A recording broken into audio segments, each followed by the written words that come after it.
Hello mga sangkay! Welcome back to my channel. Ito po muli ang yung sangkay na si Sangkay Lons muling nagbabalik. Kumusta? Kumusta kayong lahat? Sana nasa maayos na kalagayan ng lahat mo. Pa dito sa Pilipinas or sa mga nasa ibang bansa, dobling ingat tayo, no? So mega love shoutout sa inyong lahat sa Team Sangkay Original, Team Sangkay Sponsors, Team Kalingap, Kuya Val at Edna Kalingap Rob. Sa lahat ng aking mga followers, supporters, and subscribers, sa mga lolos, lolas, FWs, and PWDs, mega love shoutout sa inyong lahat, and of course, I love you all. Ayan.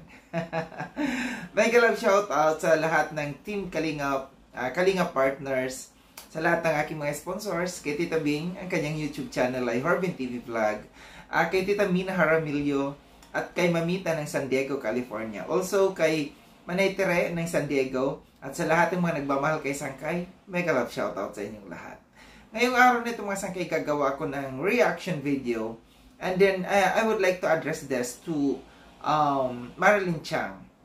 Kasi kanina sa live ni Kuya Val, ito'y patungkol, napag-usapan yung patungkol sa kay Brother Paas, no? So, hindi ko muna itatopic yan kasi wala pang 12 hours, no, yung live na yun ni Kuya Val. Gusto ko lamang, may napansin lang kasi ako kanina, doon sa portion ng nabanggit ni Kuya Val na si Brother Paas ay mayroong sakit. And sabi niya kung sino yung mga gustong tumulong, no.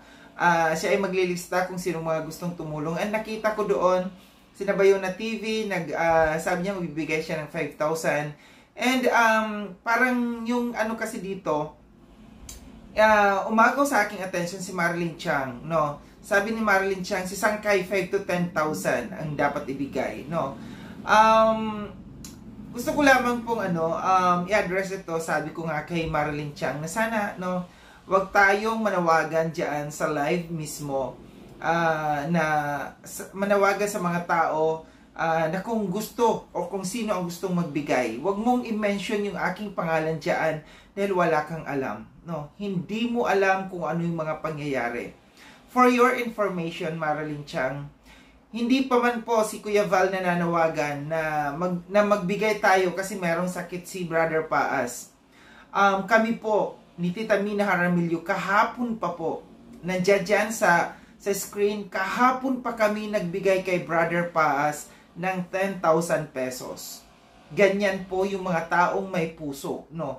Hindi kinakailangan ipangalandakan, ipangsigawan dito na tayo ay nagbibigay. As much as possible dapat, hindi ko dapat ito ilalabas. Kaso nga lang, si Marilyn Chang, nandoon sa live mismo, nagko-comment siya doon sa kay Kuya Val, binabanggit ang aking pangalan. And alam naman natin, na once na nababanggit ang ating pangalan, nandiyan yung kanilang mga supporters nila, and sasang-ayunan nila yan, no. Gusto ko lamang pong gaya ng sabi ko, ang tunay na pagtulong hindi yan ipinangangalandakan. Hindi po namin yan ipinangalandakan na kahapon pa kami nagbigay kay Brother Paas ng 10,000 pesos.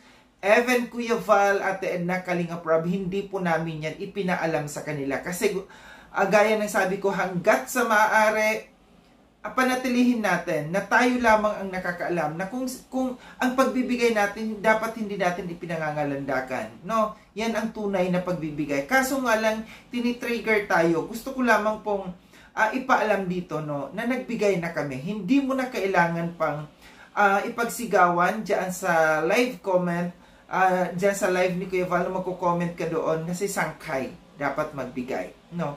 Ito yung dapat anuhin natin, na huwag tayo basta-basta na mag-underestimate ng tao, no, na babanggitin mo mismo ang aking pangalan. Dahil nandoon ako, lagi ako nasa live ni Kuya Val, and never ako na nagbanggit ng tao dyan, kagaya ng ginagawa dito ni Marilyn Chang. Be professional, no.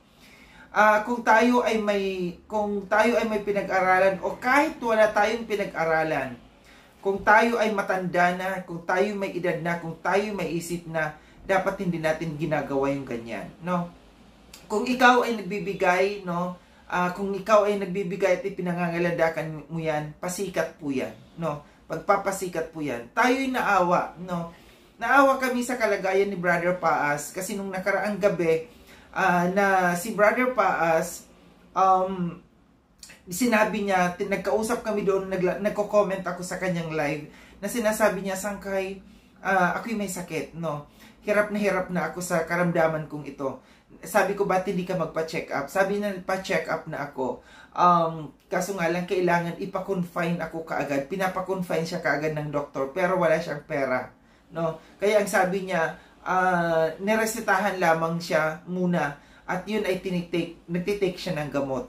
Kaso alam natin, no, kitang-kita natin, no, sa kalagayan ni Brother Paas na kailangan niya ng tulong. Nung oras na yun mismo, no, nung oras na yun na nag-uusap kami ni Brother Paas, gustong-gusto ko siyang sabihan na, Brother Paas, magbibigay ako sa iyo. Pero hindi ko ginawa doon sa kanyang live mismo. Bagkos kahapon wala akong contact kay Brother Paas, naghagilap ako.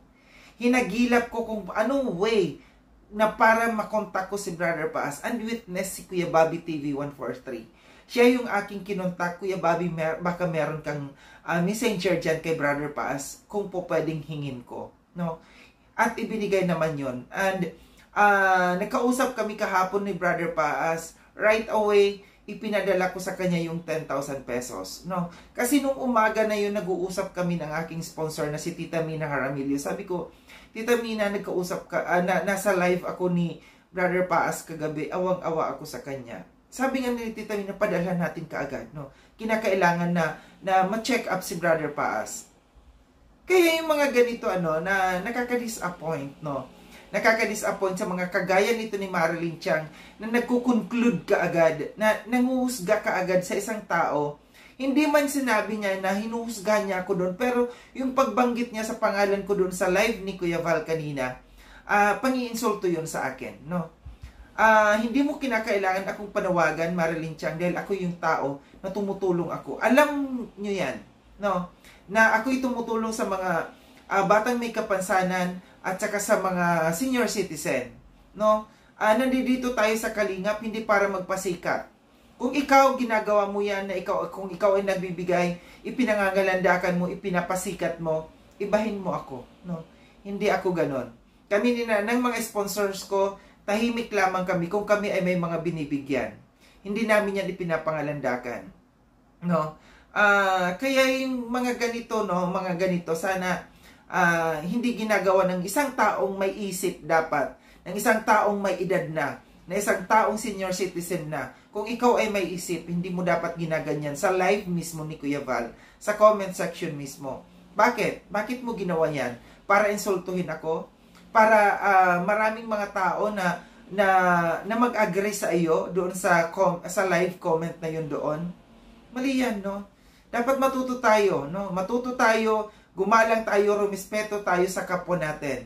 Kasi ako kahit kailan, never ako ng bastos diyan sa pag nagla-live si Kuya Val, ng bastos ng tao, na kahit mga tao diyan, na mga nambabastos sa akin, gumagawa ng kung ano-anong mga kwento laban sa akin, never akong nag-comment diyan sa live ni Kuya Val. Kasi nahihiya ako, no?